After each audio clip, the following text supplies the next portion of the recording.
God isn't ignoring you. He's doing something deeper. He's not just after your request. He's after your heart, to realign your motives with His purpose, to trust Him, even when the timeline doesn't make sense, to ask with humility, not entitlement, to pray with clarity, not confusion, to come with gratitude, not just a wish list. When you ask, you do not receive, because you ask with wrong motives, that you may spend what you get on your pleasures. Because when we ask right, we get alignment, we get peace, we get God Himself. So pause, realign, and ask right.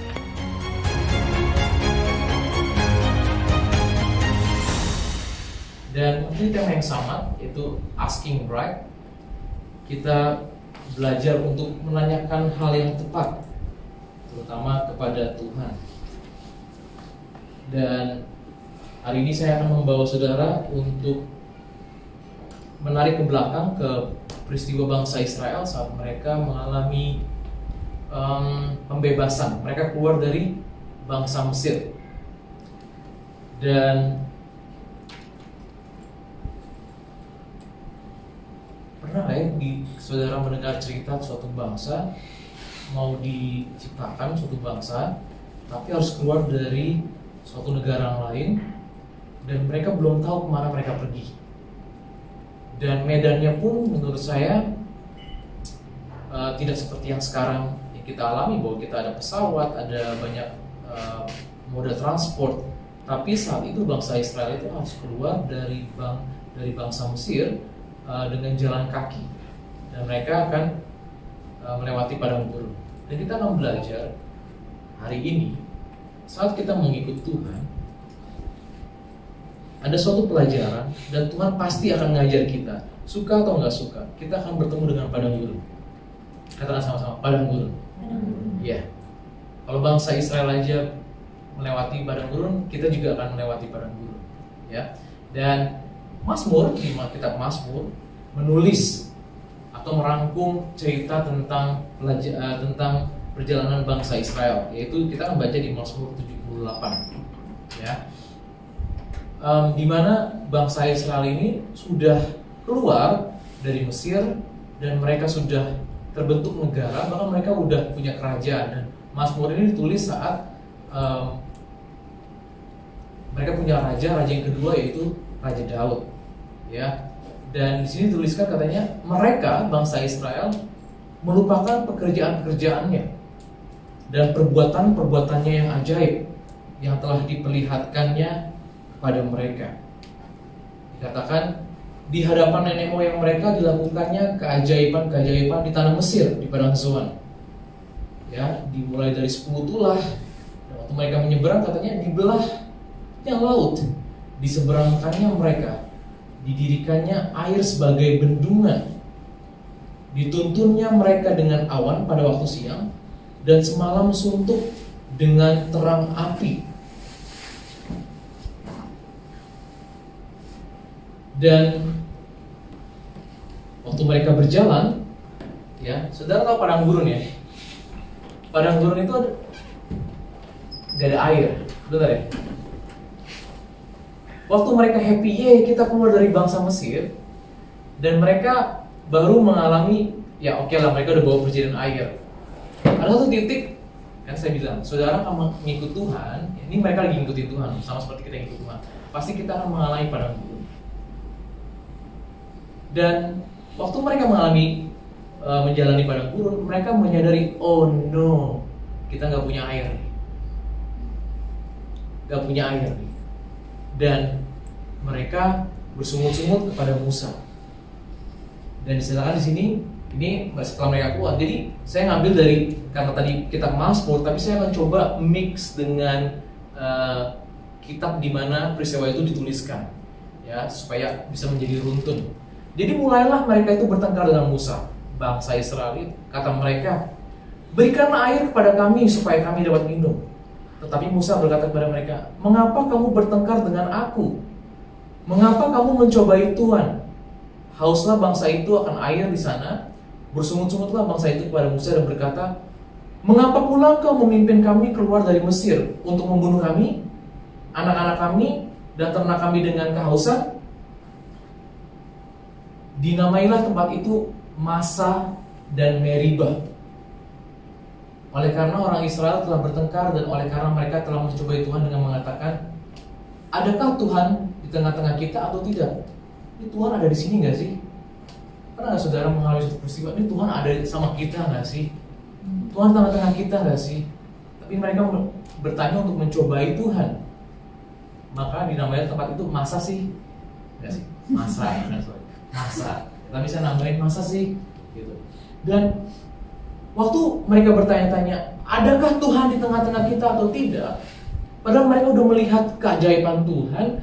Mereka udah melihat air laut jadi bendungan, jadi suatu keajaiban, theme park, gratis. Melihat, wih keren ya. Tapi mereka mencoba itu, adakah Tuhan di tengah-tengah kita atau tidak? Halo, apa yang kamu lihat sebelumnya? Pun bangsa Israel bertanya, mencobai Tuhan, adakah Tuhan atau tidak? Tuhan menjawab dengan apa? Dibelahnya lah gunung batu, di padang gurun diberinya lah mereka minum banyak air seperti dari samudera raya. Dibuatnya aliran air keluar dari bukit batu dan dibuatnya air turun seperti sungai. Mungkin untuk jadi gambar, bayangin ada bukit diketok, itu jadi sungai buatan, saudara. Ini udah air nih, air udah terpenuhi. Yes. Menurut saudara, ini bangsa Israel jadi lebih baik gak? Nextnya, tetapi mereka terus berbuat dosa terhadap Dia dengan memberontak terhadap Yang Maha Tinggi di padang kering. Mereka mencobai Allah dalam hati mereka dengan meminta makanan menurut hawa nafsu mereka. Mereka berkata terhadap Allah, sanggupkah Allah menyajikan hidangan di padang gurun? Memang Ia memukul gunung batu sehingga terpancar air dan membanjiri sungai-sungai. Iya, tapi sanggupkah Ia memberikan roti juga atau menyediakan daging bagi umatnya? Bayangin saudara, kalau saudara orang tua, anak saudara begitu, ya, saudara udah ngajak main, theme park dan sebagainya, ya, terus tiba-tiba dia ngomong, karena mau es krim, sanggupkah papa mama beliin kita es krim? Buset, ini theme park mahal loh. Ya, tapi attitude-nya itu salah bertanya menurut saya. Nah, oleh karena itu judul khotbah saya hari ini adalah sanggupkah Tuhan? Sanggupkah Tuhan? Ya. Waktu bangsa Israel nanya, sanggupkah Tuhan? Dan Tuhan ngomong gini, sebab itu ketika Tuhan mendengar hal itu, mereka bertanya, Tuhan gemas, api menyala menimpa Yakub, bahkan mereka murka bergejolak menimpa Israel, sebab mereka tidak percaya kepada Allah dan tidak yakin akan keselamatan daripadanya. Jadi isunya apa, saudara? Itu tidak percaya. Katakan sama-sama, tidak percaya. Meskipun udah banyak tanda, mukjizat, gede-gede lagi, tapi mereka tidak percaya kepada Allah. Nah, saudara, saya pengen saudara simpen kata tidak percaya ini sampai akhir nanti kita belajar firman Tuhan hari ini. Pun, sanggupkah Tuhan menyediakan makanan buat kita? Tuhan pun menjawab, mereka makan dan menjadi sangat kenyang. Ia memberikan kepada mereka apa yang mereka inginkan. Nah, hari ini mungkin saudara pernah berada dalam posisi, Tuhan sanggup gak ya menolong saya?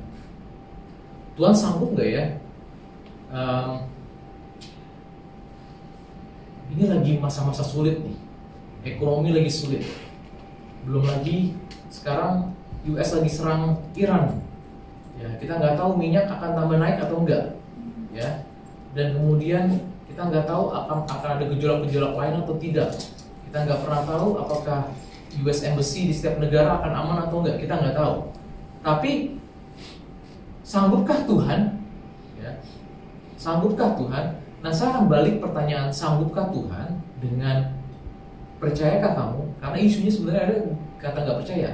bukan masalah Tuhan sanggup kok, udah membuktikan kok.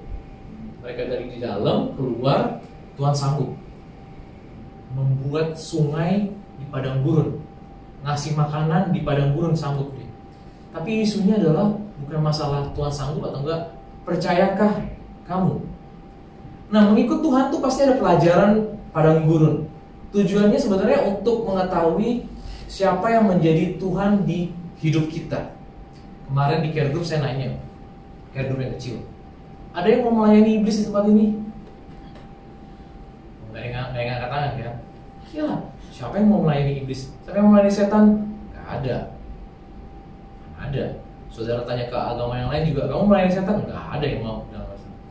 Tapi Tuhan itu membandingkan dirinya dengan Mammon, ya, dengan Mammon. Dia nggak ngomong kamu tidak bisa mengabdi kepada dua Tuhan. Dia nggak ngomong Tuhan dan iblis.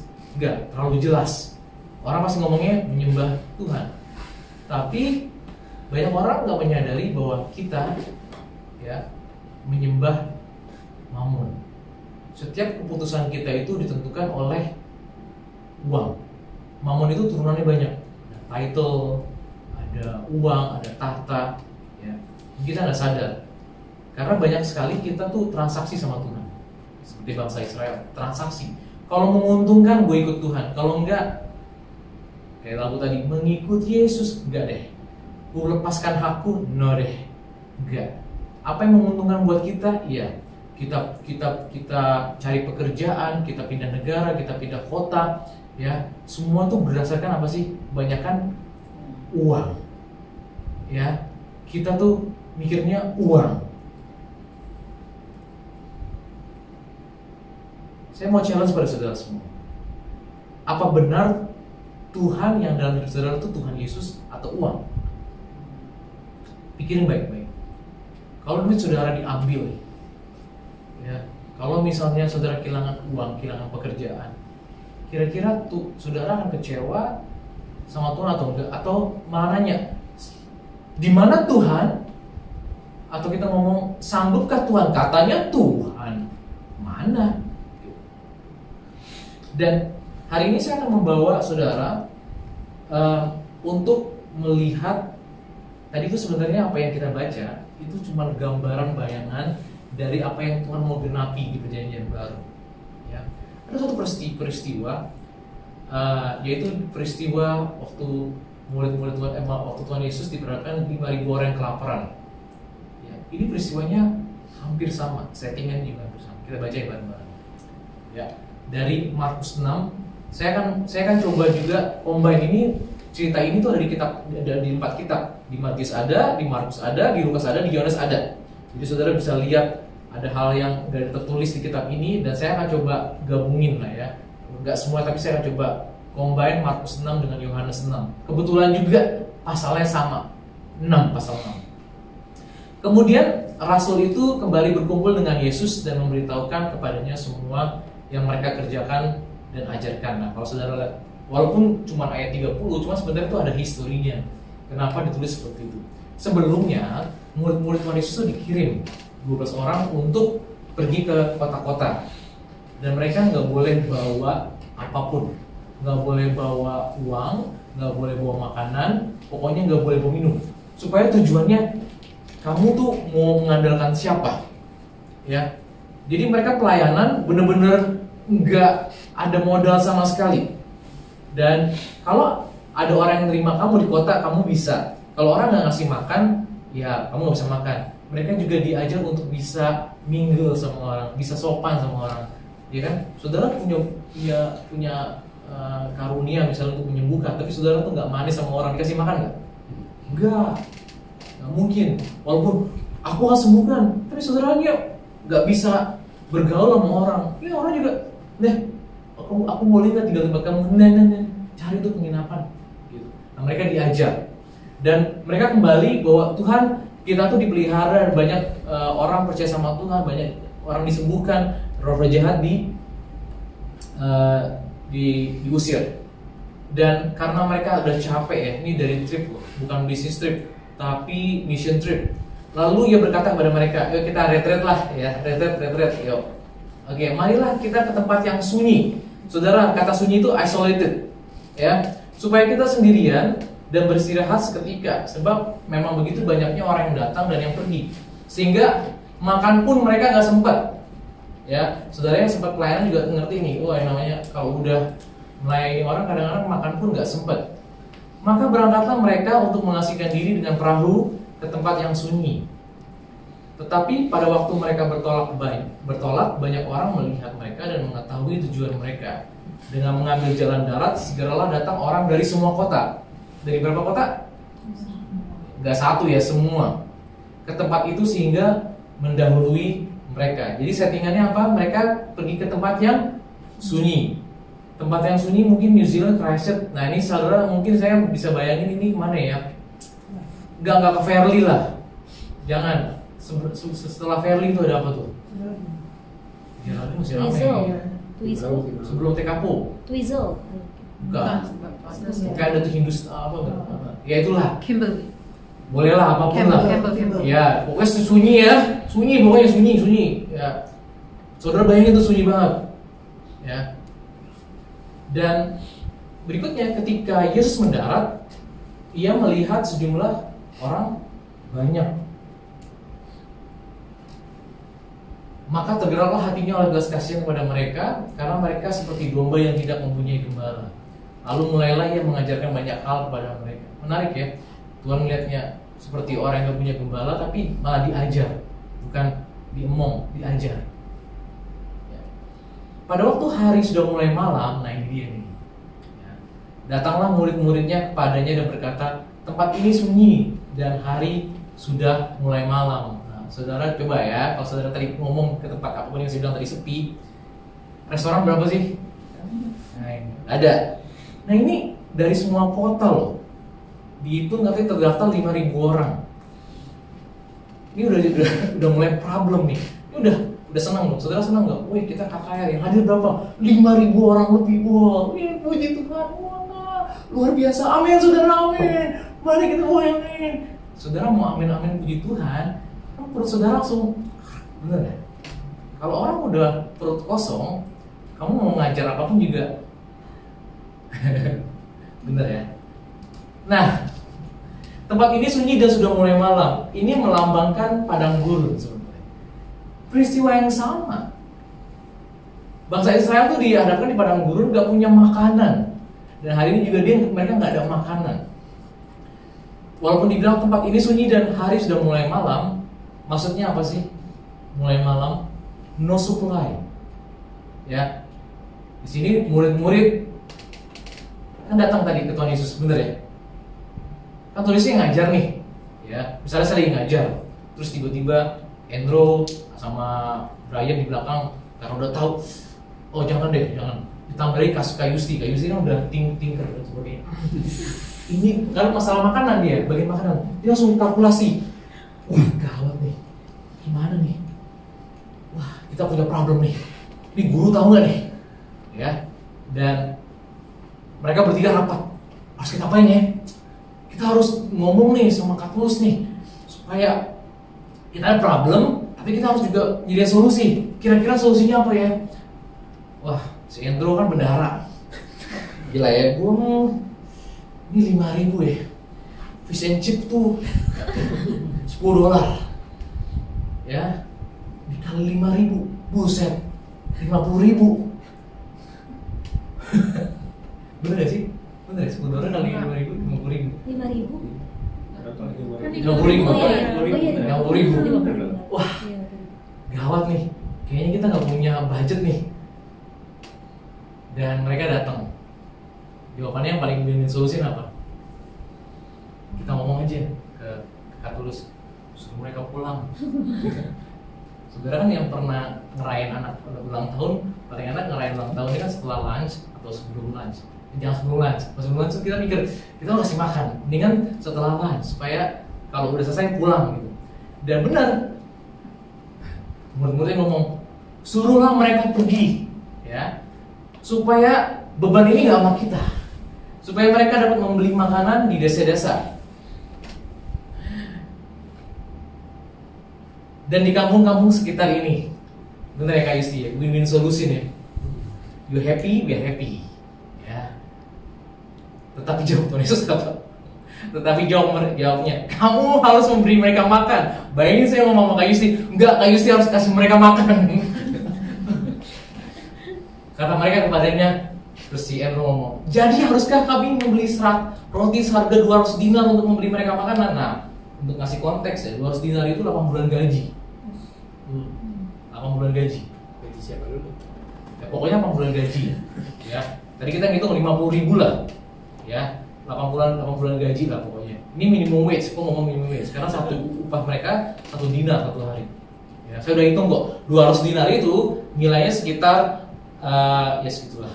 Kalau dibagi sama 5.000 orang ya kurang lebih 32.608. Kalau dibagi 5.000 itu bisa dapat $6.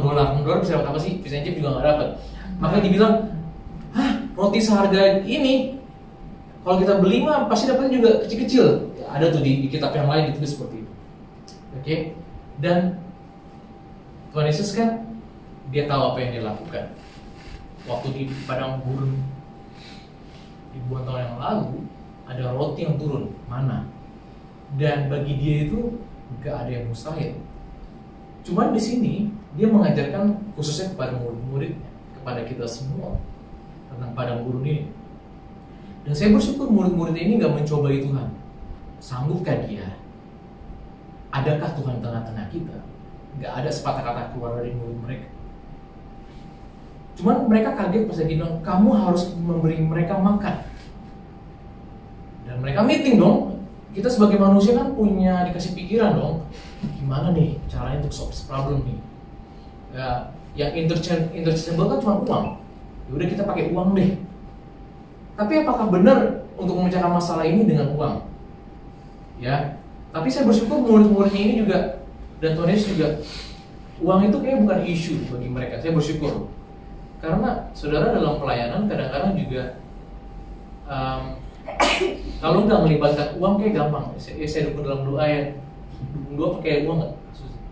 Nggak ya. Pakai uang nggak? Nggak. Dukung doa kan? Saya dukung doa nggak pakai uang. Tapi ini masalah makanan loh. Berarti pakai. Makanya ditulis 200 dinar. Tapi Tuhan Yesus ngomong, what do you have?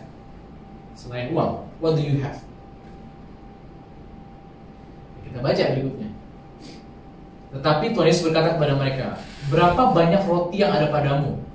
Cobalah periksa. Sesudah meriksanya, mereka berkata 5 roti dan 2 ekor ikan. Nah, kalau saudara saya bandingkan dengan Yohanes 11, sebenarnya seorang dari muridnya yaitu Andreas Ray datang. Saudara berkata padanya, ini ada bocil nih, ada satu bocil.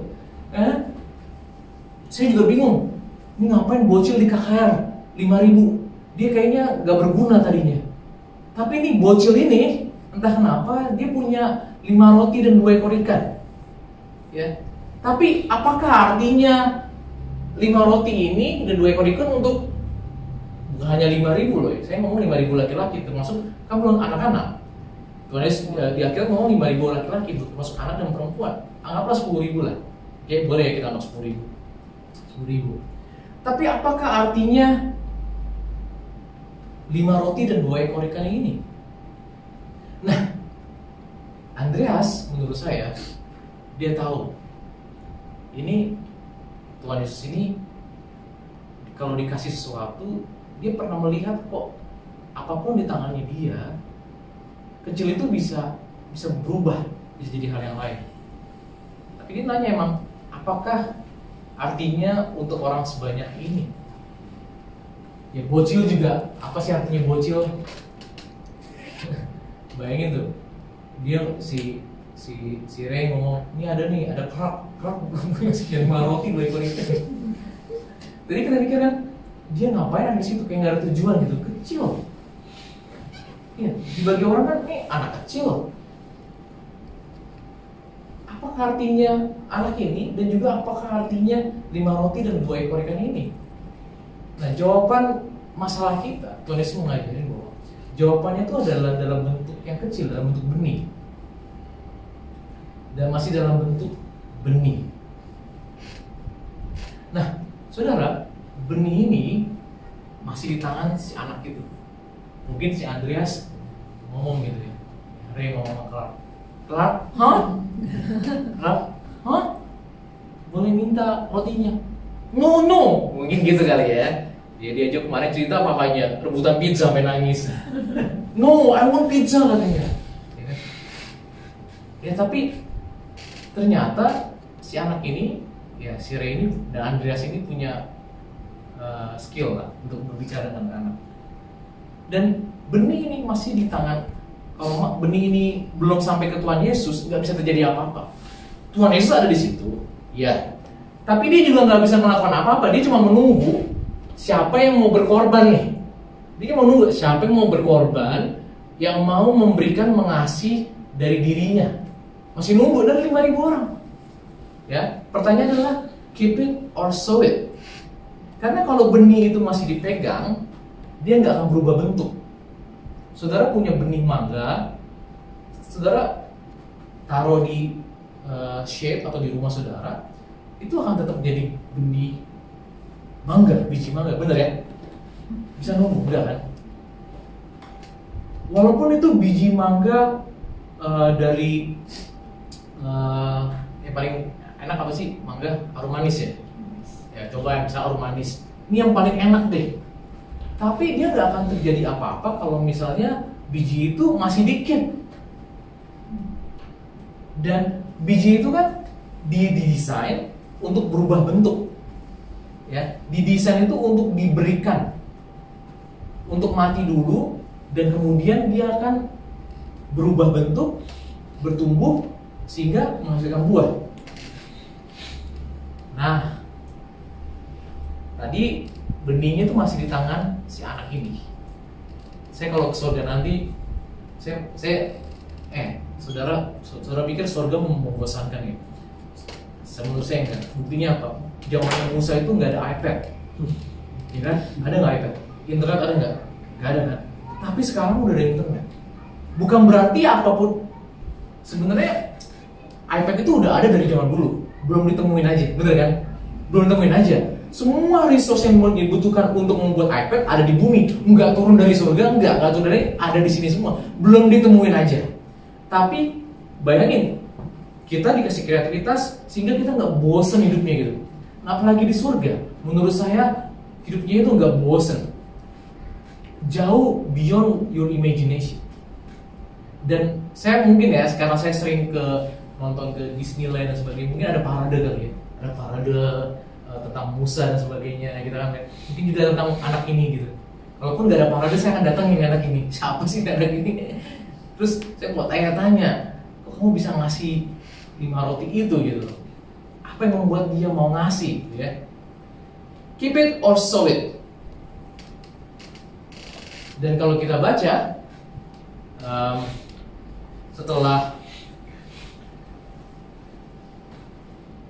setelah diberikan, apa yang Yesus lakukan? Ini sekarang benihnya udah dikasih. Karena kalau nggak ada benih itu, Tuhan Yesus nggak bisa ngapa-ngapain. Saudara butuh jawaban atas permasalahan saudara. Tuhan Yesus itu bukan dia nggak sanggup atau dia nggak ada di tengah-tengah kita. Dia cuma butuh satu dari kita. Nah, masalahnya kadang-kadang kita mikir jawabannya itu harus besar. Enggak, jawabannya itu biasanya dalam bentuk yang kecil.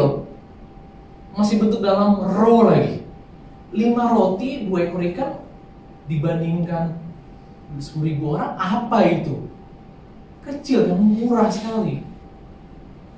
Nah, selalu ada jawaban di setiap permasalahan saudara dalam bentuk kecil. Mau nggak saudara kasih ke Tuhan? Itu dulu. Kalau saudara ngasih, kita akan lihat patternnya.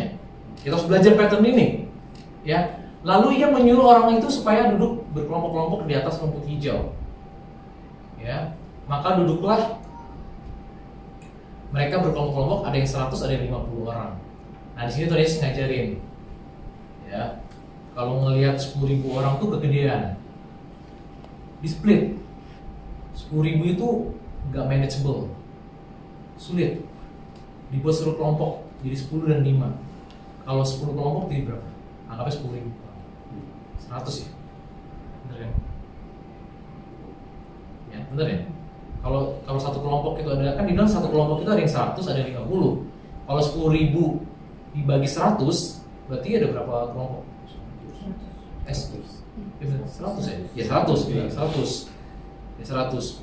Nah, anggapnya di mix sama 50 lah. Oke lah, kita anggap ada 150 kelompok. Ya, setuju ya, 150 kelompok aja. Tadinya melihat angka 10.000 gede banget, 10.000. Sekarang berubah dari 10.000 menjadi ngeliat angkanya lebih kecil, 150. Wah, tadinya 10.000 mengerikan, sekarang ngeliat angkanya 150. Yeay. 10.000 ini, ya 150 ini dibagi dengan 12 orang. Jadi satu murid itu bisa handle berapa grup? 10 ya, 10 lebih ya, 10, 11, 12 lah. Antara 10 dan 12 orang. Jadi si Ray megang 12, Brian megang 12, Andrew megang 12. Wih, manageable, thank you. Enak. Tadi ngeliatnya 10.000, gede banget. Ya. Di sini kita ngeliat Tuhan ngajarin jangan overwhelm. Masalah besar, kamu harus bisa split into manageable task. Oke, jangan stres duluan. Dan setelah itu dia mengambil 5 roti dan 2 ikan. Nah, benih yang tadi tuh, apa yang Yesus lakukan? Kan tadi dari tangan dia tuh. Apa yang dia lakukan? Dia menghadap ke langit. Kenapa ke langit? Karena di situ pertolongan datang. Karena kalau kita melihatnya ke depan, we see the problems. Bener gak? We see the problems, we see the demands. If you want to have the solution, cuma ini. Tapi kita menghadap ke atas. Karena pertolongan datangnya dari atas. Dan dia mengucap berkat. Bedanya sama bangsa Israel yang ribuan tahun lalu sebelumnya, mereka komplain. Iya sih, air ada, tapi sanggup gak dia? Tapi di sini Tuhan Yesus yang apa? Instead of complaining, kita mengucap berkat. Lalu memecah-mecahkannya roti itu dan memberikannya kepada murid-muridnya supaya dibagi-bagikannya kepada orang itu. Begitu juga 2 ikan itu dibagi-bagikannya kepada semua mereka. Nah, berikutnya pelajarannya kita ambil dari sini adalah look up to heaven, gratitude over complaining. Ya. Dan berikutnya di ayat 42, setelah Tuhan Yesus pecah-pecahkan itu, yang bagiin siapa saudara? Tuhan Yesus. Murid-muridnya, karena dia ngasih ke murid-muridnya. Bingung kan? Bisa ada mukjizat ya? Wih. Menurut saya mukjizatnya mulai di mana? Saat ini dibagikan sebenarnya. Dan mereka semua makan sampai kenyang. Ingat gak tadi kejadian di 2 tahun yang lalu? Yang tadi aku udah kasih ayatnya, bahwa mereka makan sampai kenyang. Jadi ini memang gambaran yang sama. Cuman bedanya adalah kalau saudara baca lagi Markus 16 ke bawahnya, akulah roti dari surga.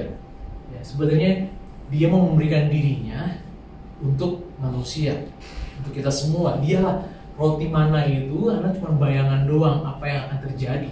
Bayangan, it's talking about me, about Jesus.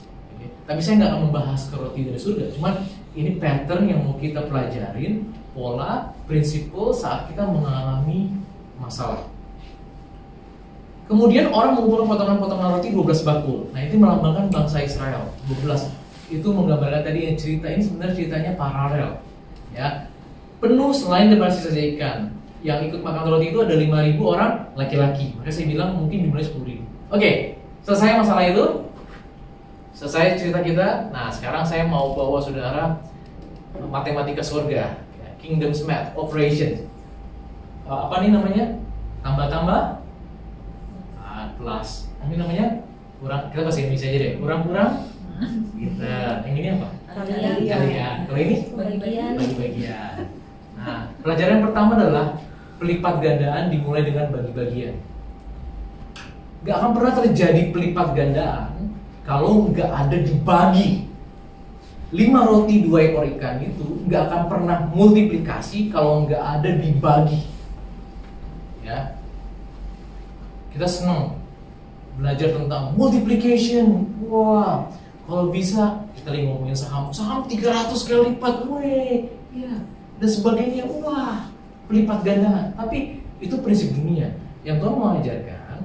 Kalau kamu mau mengalami pelipat gandaan, belajar bagi-bagian. Jangan belajar kali-kalian doang. harus bisa belajar kali-kalian. Ya. Bagi-bagian. Katakan sama-sama bagi-bagian. Ya. Dari ayat yang tadi kan. Lalu ia menyuruh orang itu duduk kan. Dan kemudian di ayat 41, dan setelah ia mengambil 5 roti dan 2 ikan itu, ia menghadap ke langit dan mengucapkan, lalu memecah-mecahkannya. Dipecah, dibagi, ya. Kan division bahasa Inggrisnya, division. Dan memberikan kepada murid-muridnya supaya apa? Bagi-bagikan. Dibagi-bagikan kepada orang itu. Begitu juga kedua ikan itu dibagi-bagikan kepadanya, bagi-bagikannya kepada semua mereka. Nah, jadi multiplikasi diawali dengan bagi-bagian. Gak akan ada pelipat gandaan kalau saudara gak mau bagi. Nah, mungkin kalau orang dunia ngajarin, no, kalau mau multiplikasi gak usah bagi-bagian. Yang ada cuma untuk tahu resiko. Kita bilang, ya kamu harus kasih ke bank, kasih ke sini dan sebagainya supaya multiplikasi. Nah, berikutnya pelajaran yang kita mau ambil adalah multiplication is for serving. Mungkin kita berpikir, I want multiplication untuk kita sendiri, padahal enggak. Multiplication itu untuk melayani sebenarnya. Kalau kita lihat tadi, kenapa terjadi multiplikasi? Karena tujuannya untuk orang, bukan untuk si anak kecil itu, untuk orang. Ya, saudara perhatiin cerita di Alkitab, any multiplication itu selalu berhubungan dengan people, orang lain, bukan dengan kita. Cuma kadang-kadang kita suka pakai ayat, wah akan terjadi multiplikasi, kita harus multiplikasi untuk kita. No, multiplication is for serving for others. Ya, waktu lagi seorang janda yang dia harus mau kehilangan anaknya gara-gara berhutang, terus kemudian ada minyak doang, ya sedikit, apa yang terjadi? Multiplikasi terjadi karena kalau enggak anaknya ini akan dijadiin budak. Makanya untuk orang lain lah terjadi multiplikasi, ya. Dan berikutnya setelah bagi-bagian dan kali-kalian, jadi tadi apa? Pelipat gandaan dimulai dengan bagi-bagian. Saudara mau bagi-bagian hari ini? Ya, it is secret. Ya, mungkin terlihatnya ya udah, saudara. Apapun prinsip, kalau saudara namanya prinsip nggak dilakukan, nggak terjadi apa-apa. Saudara harus mulai, dan saya sudah menjalani ini. Ya, it's true. Ya, dan saya nggak berusaha meyakinkan saudara, ingat saudara lakuin aja. Ya. Terus yang berikutnya adalah jangan hanya belajar tambah-tambahan, tapi juga belajar kurang-kurangan. Ya, dalam matematika itu ada kurang-kurangan.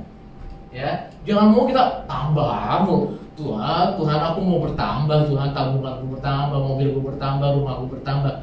Tapi kita nggak belajar namanya kurang-kurangan. Tadi kan satu anak itu, ya, anak itu kan punya roti tadi, 5 roti dan 2 ekor ikan. Ya, jadi anak ini kan tulis menunggu, dia nggak akan bisa melakukan apa-apa kalau nggak ada benih yang diberikan. Nah, yang punya kan si anak ini nih. Ya, tadi kita menggambarkan si Clark. Gitu. Berarti kan waktu dia ngasih itu berkurang dari dirinya. Iya. Tadi ini punya 5 dan 2, terus dikurangin jadi berapa? 0. Tapi hasil akhirnya jadi berapa? 12 bakul. Bahkan si Clark sampai moh udah kenyang. Ini Clark sih berarti no, kenyang. Tapau, no, tapau. Ada kenyang. Dari 5 roti loh, 2 ekor ikan. Pengurangan. Ya, jadi dalam matematika itu, ya saya kasih tahu, saya ulang lagi ya. Jangan cuma belajar tambah-tambahan, tapi juga harus belajar. Jangan cuma belajar perkalian, tapi juga belajar bagi-bagian. Ya, karena multiplication itu selalu diawali dengan bagian. Tambah-tambahan juga belajar juga diawali dengan kurang-kurang. Nah, addition, penjumlahan itu adalah is for you to enjoy. Kalau tadi multiplication for serving others, addition itu for you to enjoy. Masih ingat ayatnya? Carilah dahulu kerajaan Allah, maka semuanya akan ditambahkan kepadamu. Kamu, bukan orang lain, buat kamu akan ditambahkan kepadamu. Nah, prinsip kerajaan inilah yang mau kita pegang, mau kita bawa. Beberapa minggu ini sebenarnya saya ngajarin prinsip sebenarnya, culture. Tuhan Yesus itu di surga, dia itu raja loh.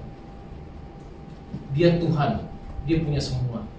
Tapi kenapa pas lagi dia datang ke muka bumi ini, makanya minggu lalu kita membahas itu, kenapa dia kok datangnya sebagai domba?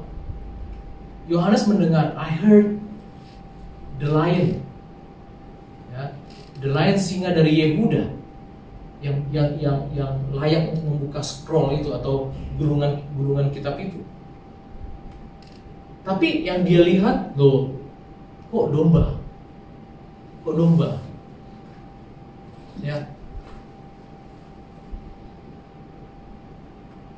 Dan waktu Tuhan datang ke bumi ini, dia sebenarnya ngajarin prinsip kerajaannya dia. Bukan kerajaan ini, dia ngajarin prinsip yang ada di kerajaannya dia. Dia itu Tuhan, dia itu raja loh, dia punya semuanya, tapi dia datang untuk memberikan dirinya sebagai domba yang melayani, memberikan dirinya. Dan dia juga ngajarin prinsip, kalau kamu mikirin cuma di sini doang yang cuma 80 tahun, 90 tahun hidup kamu, ya, kamu tuh miserable banget. Karena hidup itu nanti setelah itu ada kehidupan. Nah, apa yang kamu lakukan di kerajaan kita ini yang ada di bumi ini? Kan dia ngomong kerajaanku bukanlah dari dunia ini. Kalau dari dunia ini sungguh pasti pelayan-pelayanku akan membela aku supaya aku nggak diserahin karena aku tuh raja. Dan di prinsip yang sama dia ngajarin kalau kamu pengen menjadi yang terbesar nanti di kehidupan nanti, kamu harus bisa memberikan diri kamu. Kamu harus menjadi pelayan, harus belajar berbagi, bagi-bagi. Aku aja udah bagi diriku. Ya, dia raja di surga, tapi dia menjadi hamba di sini. Dan kita diajarin kalau kamu mau punya suatu reward atau suatu kepercayaan menjadi terbesar di sana, maka di sini kamu harus menjadi pelayan, menjadi yang terendah. Minggu lalu kita belajar bahwa victory through sacrifice is the culture of the kingdom.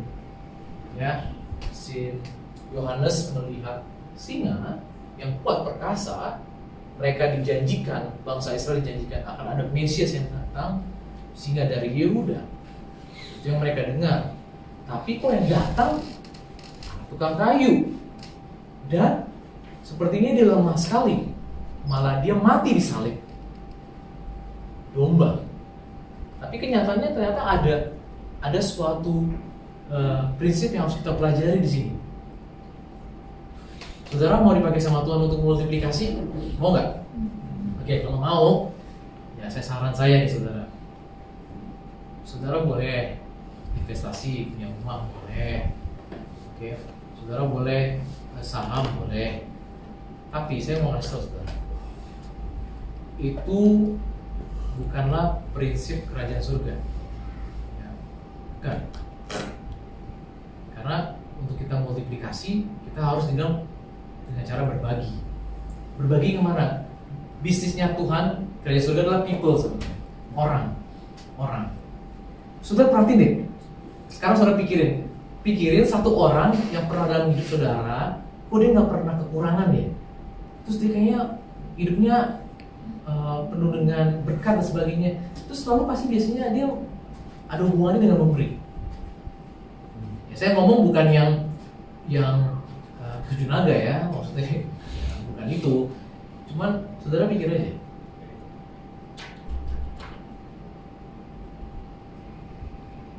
karena prinsip ini harus kita jalanin.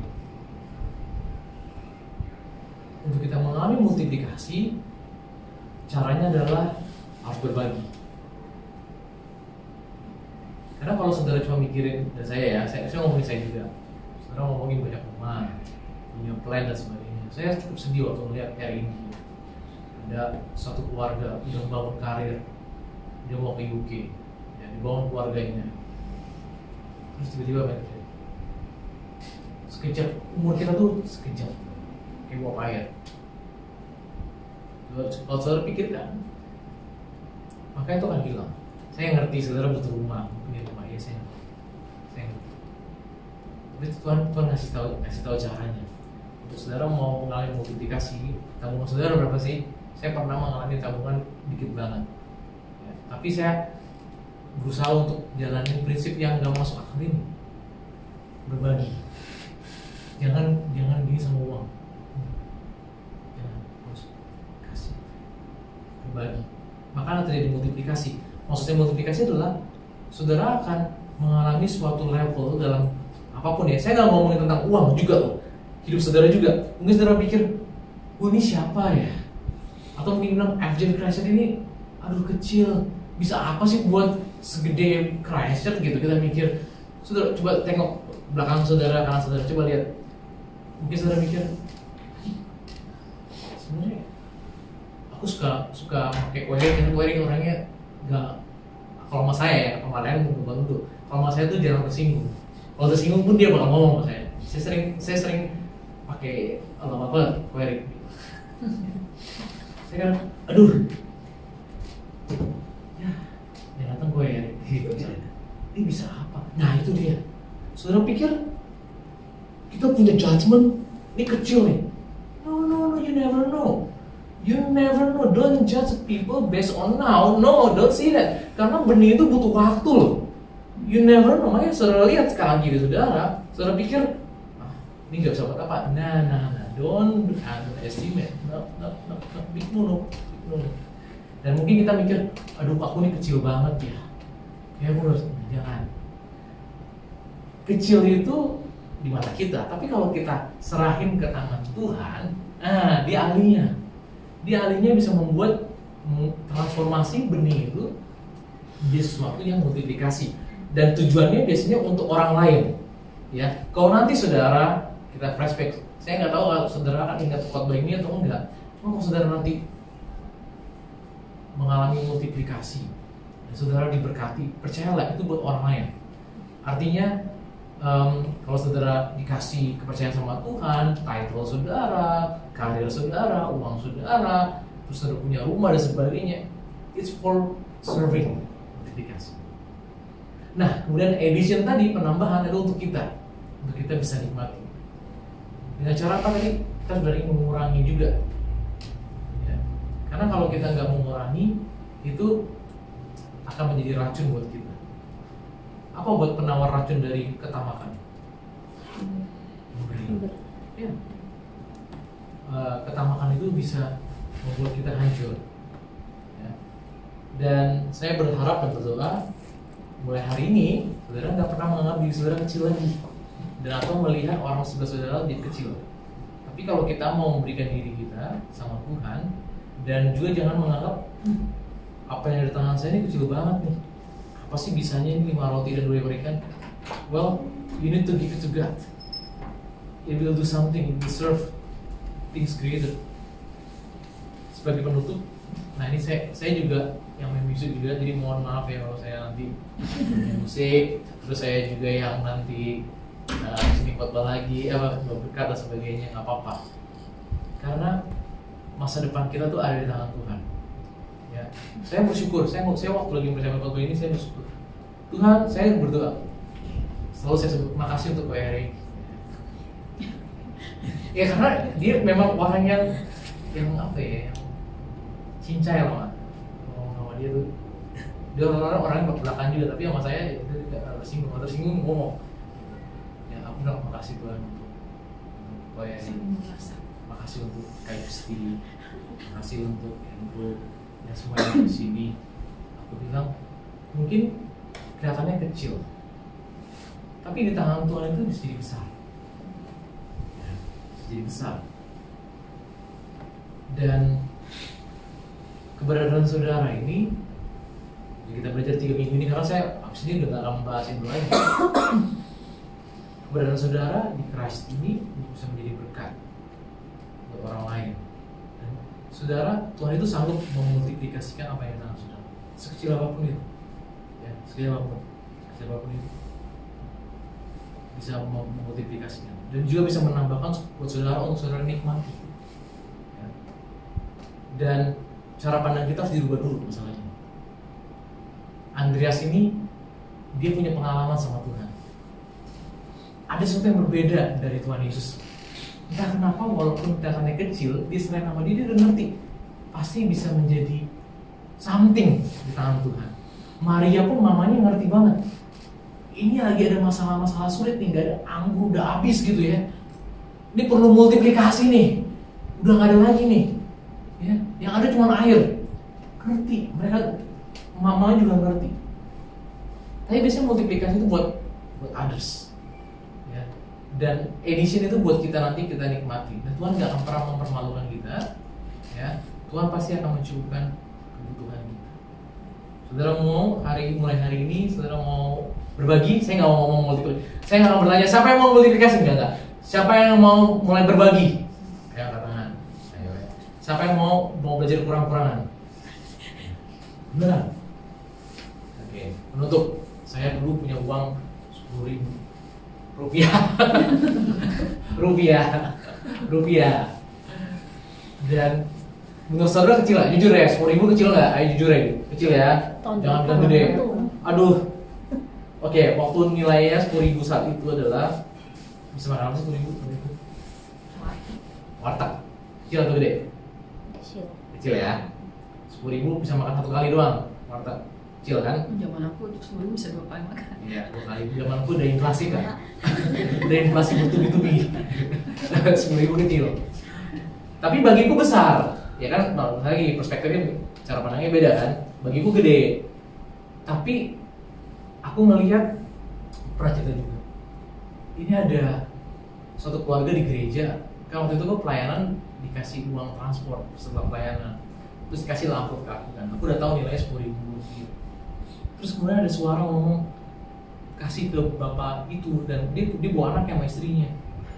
Terus aduh Tuhan, ini kalau buat saya ini enak banget nih. Besok gue bisa traktir Fani nih makan. Waktu SMA, bener waktu SMA bisa traktir dia nih. Tapi kemudian saya nurutin suara itu. Ya. Mungkin bagi orang kecil, bagi saya juga mungkin agak gede, ya apapun gitu. Tapi ini benih nih. Ya akhirnya saya bilang, Pak, maaf Pak, ini saya digerakkan Tuhan ngasih ke Bapak gitu. Oh iya makasih gitu, diterima. Terus saya pulang gimana? Saya pulang masih ada ongkos sedikit. Saya pulang aja udah. Tapi dari situ saya belajar, wah Tuhan itu nggak pernah, ya dia akhirnya memberikan saya pelajaran bahwa apa yang ada di tangan kita itu kalau saat kita kasih gitu ya ke Tuhan, emang kalau kita kasih ke Tuhan melalui siapa sih? Coba saya tanya, emang kita bisa kasih ke Tuhan ke surga? Tuhan itu menyediakan agent, teller, bank teller untuk kan bilang kumpulkanlah hartamu di surga. Gimana cara ngumpulinnya? Nah, tellernya, agent-agentnya itu orang-orang miskin, orang-orang yang nggak mampu, itulah yang menjadi agentnya. Saudara membantu tanpa harus no, jangan dibales ya. Maksudnya jangan dibalikin juga nggak apa-apa. Gitu. Apapun itu, saat saudara mengasih ke Tuhan, dia itu bisa memultiplikasikannya for others loh ya. Dan sampai hari ini kita bersyukur gak pernah minta-minta atau kurangan gitu ya, bersyukur. Itu semua karena anugerah Tuhan. Tapi saya mau ngasih tahu pelajaran ini dan saudara harus bisa membuktikannya. Jadi jangan hanya kata-kata tulus nih, jangan. Kan saya bilang tadi kita belajar dari patternnya firman Tuhan, ya belajar untuk bagi-bagian dan belajar untuk kurang-kurangan. Bukan hanya uang loh, saya nggak ngomongin uang loh, tenaga loh. Saudara bisa apa? Ayo, siapa yang mau bantu?